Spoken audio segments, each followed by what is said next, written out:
Siguiente página en el día, porque vamos a hablar de las precauciones. Porque claro, se ha adelantado en definitiva lo que es la temporada de alergia.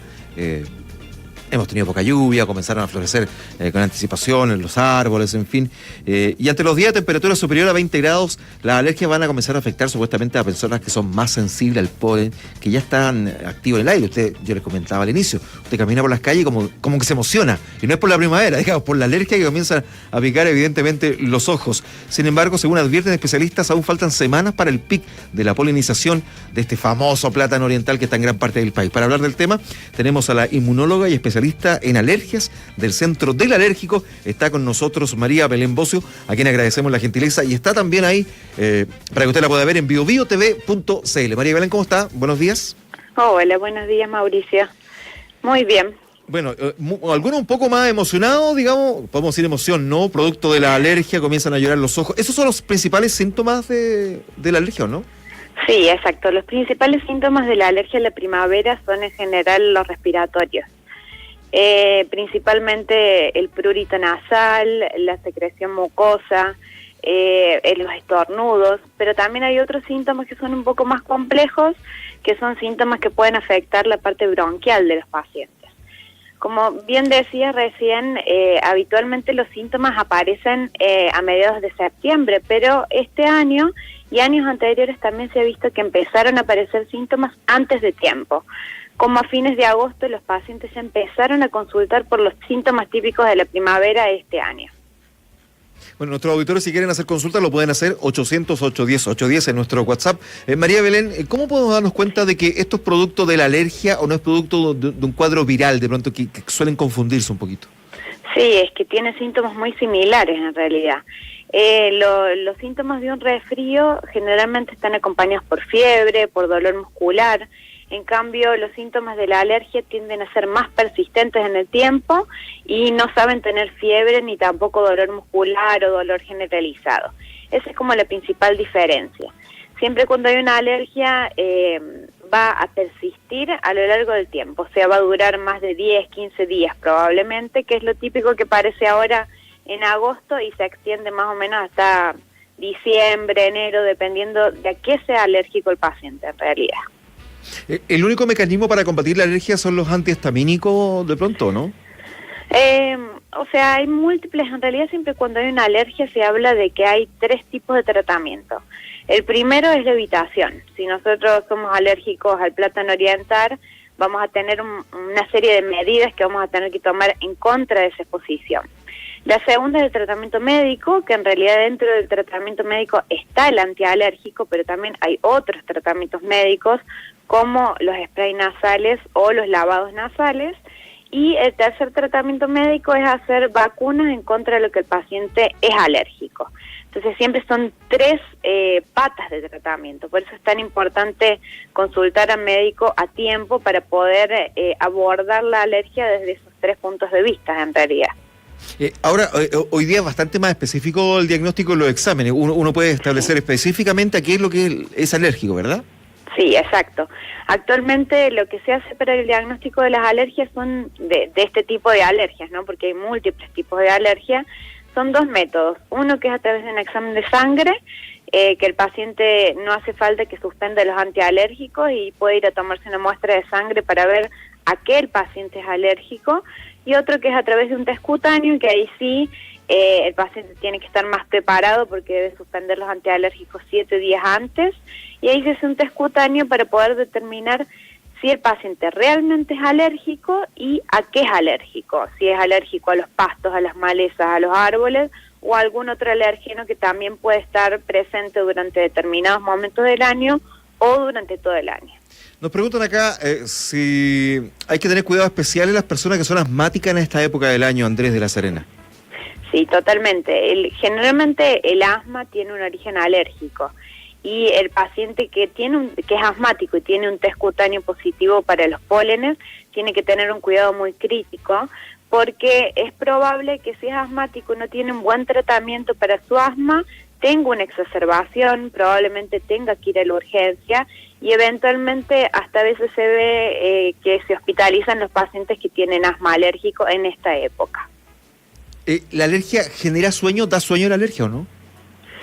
En realidad la alergia por sí misma no genera sueño, pero sí cuando hay un trastorno respiratorio, eso va a condicionar que el paciente descanse mal en la noche y que probablemente el sueño que tenga sea un sueño no reparador que predisponga que el día siguiente el paciente se encuentre más agotado, más cansado.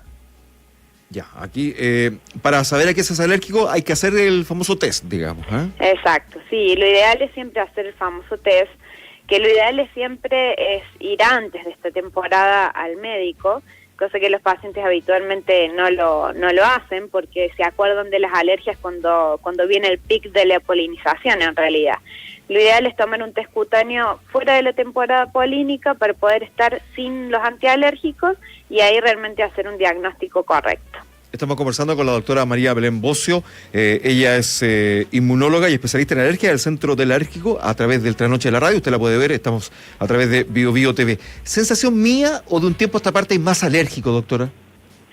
Sí, las alergias han aumentado notoriamente en el último tiempo. En los últimos 19 años, las alergias respiratorias estacionales aumentaron el 7%. O sea, es un incremento muy importante y esto está condicionado por diversos factores.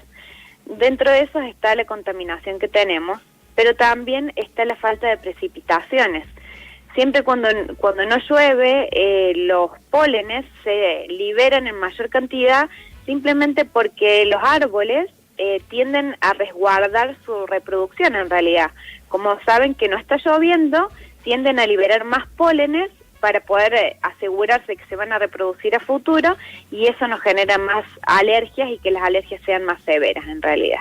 O sea, ¿un alérgico debe evitar salir a dar un paseo al parque, digamos, a recostarse en el pasto, ese tipo de cosas?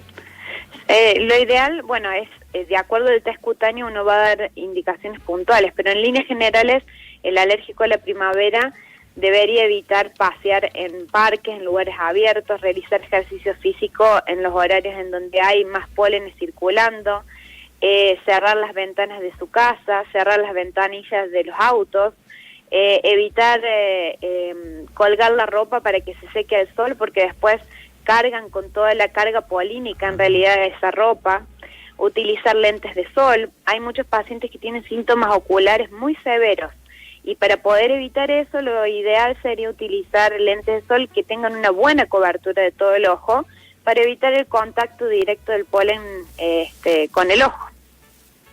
Ya, o sea, la vida no puede ser normal. ¿Un alérgico conviene vivir más en los valles o en la costa? No, en realidad es muy relativa esa pregunta, porque hay pacientes que siempre preguntan ¿a dónde me voy a vivir? El paciente que es alérgico va a ser alérgico en cualquier lado en realidad. Lo que pasa es que tienen un periodo que se llama de sensibilización, que ese periodo es de unos 2 años aproximadamente. Entonces, por ejemplo, uno ve un paciente que se vino a vivir de otro país o un paciente que se vino a vivir de otra parte de Santiago y te dice que está muy bien en Santiago, pero eso dura 2 a 3 años en donde va a recomenzar con síntomas en realidad, porque el que es alérgico tiene predisposición genética para hacerlo. Entonces, se va a ir sensibilizando los alérgenos de los distintos lugares y finalmente va a terminar teniendo síntomas en cualquier lugar en realidad. ¿Un alérgico saliendo del lugar o del producto que le provoca alergia, se le pasan los síntomas? Sí, en líneas generales sí, porque si uno hace una evitación correcta, deberían ceder los síntomas. Por ejemplo, lo clásico de eso, más que lo polínico, es un paciente que es alérgico a los gatos, por ejemplo, tiene un gato en su casa, cuando llega a su casa toma contacto con el gato y empieza con síntomas respiratorios. Si saca el gato de la casa, lo más probable es que los primeros meses todavía siga con síntomas porque va a haber pelo de gato dando vuelta, pero después los síntomas van a disminuir considerablemente. O sea, sacamos el alergeno y los síntomas mejoran. Estamos conversando con la doctora María Belén Bocio. Doctora, he conocido muchas historias de personas que no fueron alérgicos ni cuando eran niños, ni en su adolescencia, pero ya pasados los 40, cuando ya son grandotes, digamos, dice, sí, oye, ahora ando alérgico, mira la cuestión que me dio, ¿puede ser o no? Sí, totalmente. Las alergias se pueden manifestar en cualquier momento de la vida. Se pueden manifestar en un bebé de 6 meses, como se pueden manifestar en un adulto de 50, 60, 70 años en realidad.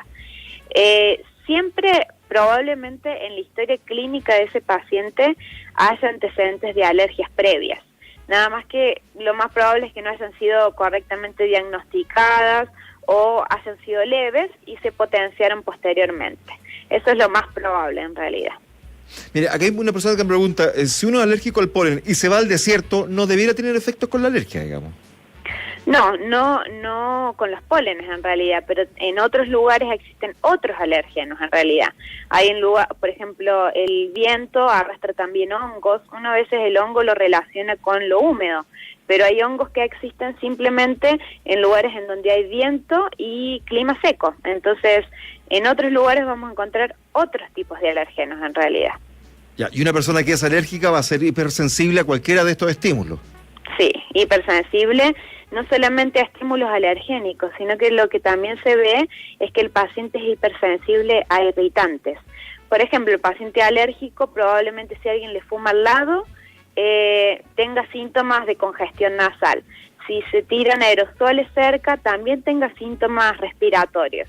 Si hace ejercicio físico intenso, también puede tener síntomas respiratorios. O sea, todo lo que actúe como alergeno y como irritante puede generar síntomas en el paciente alérgico. Y cuando hablamos de irritante también se involucra la piel, hay gente que se comienza a enronchar con algunos productos. Sí, totalmente. La piel es uno de los grandes órganos de choque de las alergias. Las alergias tienen síntomas respiratorios, pero también síntomas cutáneos. Y dentro de esos síntomas cutáneos, particularmente en la primavera, lo que se puede ver es que la gente que tiene dermatitis atópica aumenta sus síntomas o pueden empezar a aparecer otros síntomas como prurito en todo el cuerpo o inclusive hasta ronchas, como bien decías. Bueno, hay muchas preguntas que nos están entregando nuestros auditores. Un consejo, de pronto hacer una mantención a los aire acondicionados, calefacciones de los vehículos, las casas, porque habitualmente allí los pólenes hacen, digamos, su pega, digamos. Sí, seguro. Eso, lo ideal sería realizar un aseo de los filtros, tanto de los automóviles como de los aires acondicionados de las casas y oficinas, una vez al año. Eso sería lo ideal. Los alérgicos, ¿se hereda genéticamente? Es decir, si mi padre y mi madre fue alérgico, ¿lo más probable que yo sea alérgico? Sí, totalmente. Que tengamos un papá alérgico nos condiciona que tengamos la posibilidad de ser 50% alérgicos. Ahora, si tenemos dos papás alérgicos, mamá y papá, la posibilidad de que sea alérgico es del 85%, o sea, se potencia enormemente. ¿Solamente los alérgicos sufren en la época de primavera, doctora?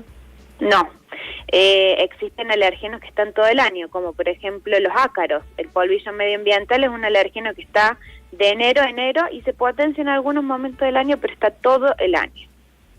Tengo un hijo de 3 años, tiene mucho, dice, tos con el polen. ¿Eso es malo para el futuro? Bueno, el polen no lo vamos a poder eliminar.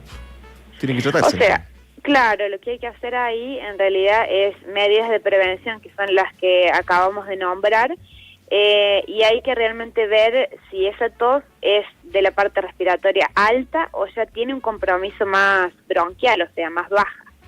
Pero lo que hay que hacer en ese caso es hacer un buen tratamiento y ver si el niño eventualmente, si es alérgico, puede ser candidato a realizar vacunas, que es el único tratamiento que va a modificar la evolución de las alergias. Eso es muy importante en realidad, porque si bien hablamos de que existen 3 tratamientos para las alergias, que dijimos que son las medidas de evitación, los medicamentos y las vacunas son lo único que van a hacer que el paciente deje de ser alérgico y evite tener otro tipo de alergias en realidad. Ya, pues hay que aprender a convivir entonces con la alergia, nada más. Sí. No nos queda otra. Muchas gracias por hacer el llamado a Bio Bio, doctora. Bueno, muchas gracias a ustedes. Conversamos con María Belén Bocio, inmunóloga y especialista en alergia del Centro del Alérgico, acá en el Trasnoche de la radio. El roto minero es mezcla de roto.